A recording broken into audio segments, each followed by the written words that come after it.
আমি অত্যন্ত দুঃখিত এই ভাই বোধে বর্তমান চলমান রাজনীতি সম্পর্কে খুব একটা বেশি খবর রাখেন না। বিএনপি যেটা করেছে প্রত্যেকটা ব্যাখ্যা দিয়েছে সেখানে, একদম স্পটলাইট ব্যাখ্যা দিয়েছে যে এই কিন্তু পারবো না, এই পারবো না, এই জন্য আমি ডিসেন্ট দিলাম না। কাজে যখন বলা হবে দিচ্ছে না, দোষ চাপায় লাভটা কি?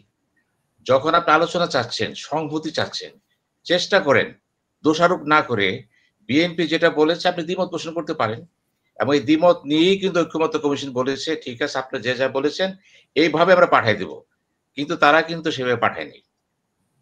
প্রথম ভুলটা করলো কে?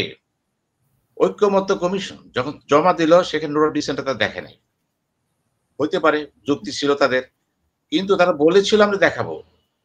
ওই যে ভাই বললেন একই দলে প্রেসিডেন্ট থাকবে, পার্টি চিফ থাকবে অথবা প্রধানমন্ত্রী থাকবে, এই সমস্ত বিষয় নিয়ে আজকে 16 বছর ধরে কিন্তু আমি লেখালেখি করে যাচ্ছি। আমি বই লিখেছি এটার উপরে, balance of power president prime minister. সুতরাং এগুলি তো নতুন কিছু না। রাষ্ট্রবিজ্ঞানের ছাত্র হিসেবে এগুলি তো আমরা মানে বলতে পারে তুলোধুনো করে ফেলেছি। সমস্যাটা হচ্ছে সংস্কৃতিটা কি দেখেন, বাংলাদেশের সংস্কৃতিটা বুঝতে হলে আপনাকে ওইভাবে যেতে হবে। কিন্তু জামাত বড় দল, বিএনপি বড় দল, আওয়ামী লীগ বিরোধী দল, জাতীয় পার্টি একসময় ছিল, এখন ছোট দল। কিন্তু অন্যান্য দলগুলো যারা আছে তারা যে সমস্ত কথা বলতে পারে, তারা দায়িত্বে নাই তো, দায়িত্বে যায়নি তো কখনো, দায়িত্বে যায় নাই। এবং সেই কারণেই যদি জাতীয় যেটা বললেন যে কথাটা, আমি তখনও বলেছিলাম 30টা দল ডাকছেন কেন আপনি? আপনি ডাকবেন গনে গনে 5টা 6টা দল। এই পার্লামেন্টে কারা ছিল, কারা যেতে পারে তাদের ডাকবেন, এবং দেশ কারা চালাতে পারে, লোকগুলো কোথায় আছে, এই না করে কি করলেন, যাদের থালাবাটি তাকেও ডাকছেন আপনি। তো সে তো বড় কথা বলবি। সমস্ত বামপন্থী দল চিন্তা করেন তো, বামপন্থীরা যে সমস্ত কথাবার্তা বলে তারা কি কোনো পাশ করেছে? আপনি দেখেছেন বামপন্থীরা কোনোদিন কোনো জায়গায়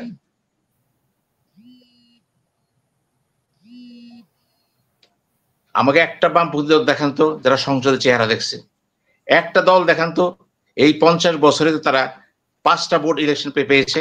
পায় নাই। কিন্তু যখন কথা বলেছে, টকশোতে এসেছে, ফাটায় ফেলাইছে। আমরা ছাত্র জীবনে দেখেছি এই বামপন্থী সংগঠন কি করে, আজকে গড়ে কালকে গড়ে প্রত্যেকের দল ভাঙে, ভাঙতে ভাঙতে একটা খুচরো হয়ে গেছে। কিন্তু সেই সমস্ত ক্ষেত্রে তারা যত ভালো ভালো কথা বলুন না কেন, আপনাকে দেখতে হবে ভালো কথা তো আপনি বাস্তবতা নাই। আপনার পলিটিক্যাল কালচারটা কি? কালচারটাকে আপনি আমেরিকা, ইউরোপ, ইভেন তো ভারতও না। তা আপনি যে কথা কথা বলতেছেন এগুলি দেন হয় না। যখন সংস্কারটা করবেন সাথে সাথে একটু খেয়াল রাখবেন এই সংস্কার বাস্তবায়ন করার জন্য সামগ্রিক পরিবেশ আছে কিনা, আপনার পলিটিক্যাল কালচার কতটুকু আগাইতে পারছে, সেইভাবে হবে। একটা পরিবারের সবাই একসাথে ভদ্র হয়ে যায় না, একটা সমাজ ভদ্র হয়ে যায় না, কিন্তু লেখাপড়া করলে হয় না। কিন্তু এই বাস্তবতা ছিল, কিন্তু জামাতের কাছেও ছিল, বিএনপির কাছেও ছিল, এবং এই বাস্তবতা নিয়েই কিন্তু তারা সুপারিশ করেছে। বিএনপি প্রত্যেকটা জায়গায় সমর্থন করেছে না, তারা তো সহযোগিতা করেছে, সহযোগিতা করেছে বলেই তার ঐক্যমত্য কমিশনের একটা পরিণত পড়ে গেছে, এবং তারা সনদ দস্তখত করেছে। এই যে সনদ দস্তখত করলো তারা, আমি বলছি সাইলেন্স দিয়ে রাখেন অথবা কেটে দিন ফোন, ফোন রিসিভ করলে ওই যে হয়ে যায়। এখন কিন্তু দোষারোপ করবেন না। একটা সমস্যা হচ্ছে কি, জামাত ইসলামী স্পেসিফিক প্রভিশন বলছে কি যে আমরা 5টা, তারা 5 দফা দিয়েছে। তারা কি বলছে, পিআর এর কথা বলছে এবং গণভোটের কথা বলছে, এটা আগে হতে হবে। আরো কিছু প্রসঙ্গ এখানে আছে, এবং উচ্চ পরিষদের কথা আছে এখানে, সবই ঠিক আছে। কিন্তু মূল সমস্যা দাঁড়াচ্ছে কিন্তু গণভোট নিয়ে, অন্য কিছু না। কিন্তু এই গণভোটটা আগে হবে না পরে হবে, এখন এই বিতর্কটা তো থাকতেই পারে। এবং জামাত ইসলামের যে নায়েবে আমির আবু তাহের, উনি কিন্তু বিএনপি মহাসচিবকে ফোন দিয়েছিলেন, উনি ফোন ধরে নেই, পরে বলছে যে আমাদের বক্তব্য আমরা দিয়ে দিয়েছি। অর্থাৎ বিএনপি তার অবস্থান থেকে যেগুলি গৃহীত হয়েছে তিনি একমত পোষণ করেছেন। এখন গণভোট আগে হতে পারে পরে হতে পারে, এই কথা কিন্তু এনসিপিও বলেছে, আগে হতে পারে একসাথে হতে পারে। এখন প্রশ্ন হচ্ছে না, এটা আগে হতে হবে। এই যে আগে হতে হবে, এখানে লজিক আছে, যুক্তি আছে, সবই আছে। এখন এই যুক্তিগুলি যদি আপনি আপনার প্রতিপক্ষকে বুঝাতে চান, আপনাদের শিশু ভাবতেছেন কেন? কেন শিশু ভাববেন আপনাদেরকে? সেও তো আপনাকে শিশু ভাবতে পারে। সে তার পয়েন্টে চিন্তা করতেছে এটা ঠিক না, এটা এইভাবে হবে, এইভাবে হবে। এটা কি হলো? সে জাতীয় স্বার্থে নাই? কে বলছে নাই? সে জাতীয় স্বার্থে অবশেষে আসছে, জাতির জন্য অবশেষে কাজ করতেছে। আমি কোনো দল করি না, তারপরও যে ভাই যে কথাগুলি বললেন আমি সেই জন্য বলছি প্রত্যেকটা দলের অবদান আছে। এবং প্রত্যেকটা যে যত বড় দল হোক তার দায়িত্বটা বেশি থাকে। এখন বিএনপির সাথে জামাতের যে কনফ্লিক্ট হয়ে যাচ্ছে সেখানে কিন্তু এনসিপি নাই। এনসিপি কিন্তু বলে দিছে একসাথে হতে পারে, আবার ভিন্ন হতে পারে। তাহলে মূল বিরোধীরা কার সাথে? জামাতের সাথে বিএনপি। এখন প্রশ্ন আছে, জামাতের যুক্তি তো আছে এখানে, বিএনপির যুক্তি এখানে আছে। এখন এই যুক্তির মধ্যে অচল অবস্থা সৃষ্টি হয়েছে, এটা হতে পারে স্বাভাবিক ঘটনা। এই অচল অবস্থা কে নিরসন করবে? কারণ ডক্টর ইউনূস তো বলেছিল যে আমি আপনাদেরকে 7 দিন সময় দিলাম, 7 দিন পরে সিদ্ধান্ত আমি নেব। এবং এরপরে কি হলো? গতকাল রেজওয়ানা, উপদেষ্টা রেজওয়ানা কি বললেন? 7 দিন অতিক্রম হয়েছে, এখন আমরা যা বলবো সেটাই সিদ্ধান্ত। সাব্বাস, দেন সিদ্ধান্ত, দিয়ে দেন। আপনারা সিদ্ধান্ত ঝুলে রাখছেন কেন? আজকে তো 11 তারিখ চলে গেল, কালকে 12 তারিখে দেন। আপনারা ঝুলে যদি রাখেন তো বলা যায় সমস্যা তো আপনারা সৃষ্টি করতেছেন। দল তো এক হইতে পারবে না। পৃথিবীর কোন দেশে কোন দল সব বিষয়ে একমত হতে পারে না। বিশেষ করে বড় দলগুলি কি করে? বড় দলের সাথে কিছু ছোট দল থাকে, সব দলই থাকে, কিন্তু দুইটা বড় দল সব বিষয়ে একমত হতে পারে না। This is call politics.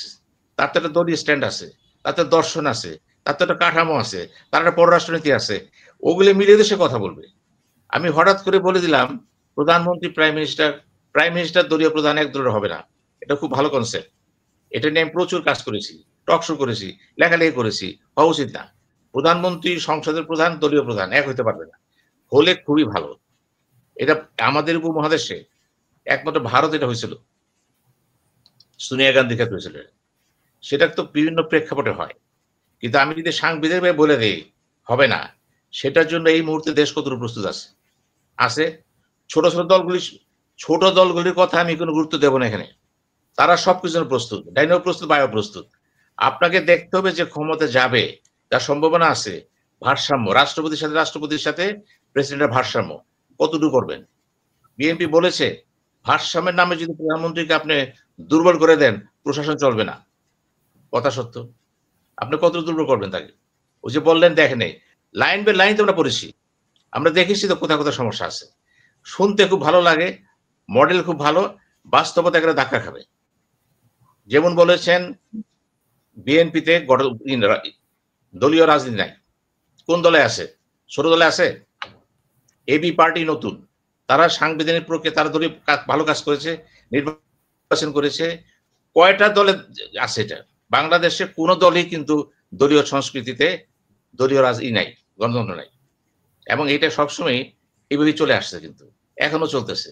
এখন এই যে চিন্তা করতে গেলে দুই একটা দল, ছোট ছোট দল, তারা হয়তো পারে, কিন্তু সেটা বড় কথা না তো। আপনাকে দেখতে হবে এই দলগুলো জনগণের কাছে যেতে পারছে কিনা, জনগণের কথা বুঝছে কিনা। হ্যাঁ, টক শোতে এসে বুঝছে, বক্তৃতায় বুঝছে, বাস্তবে কি বুঝাতে পারছে জনগণকে? যদি বুঝাতে পারতো, আজকে তারা তো সংসদে থাকতো, তারা ভোটের সামনে থাকতো। তো নাই, তাদের জোট করতে হচ্ছে কেন? জোটটা এই জন্য করতে হচ্ছে ছোট দলগুলিকে, ওই বড় দল ছাড়া অস্তিত্ব নাই।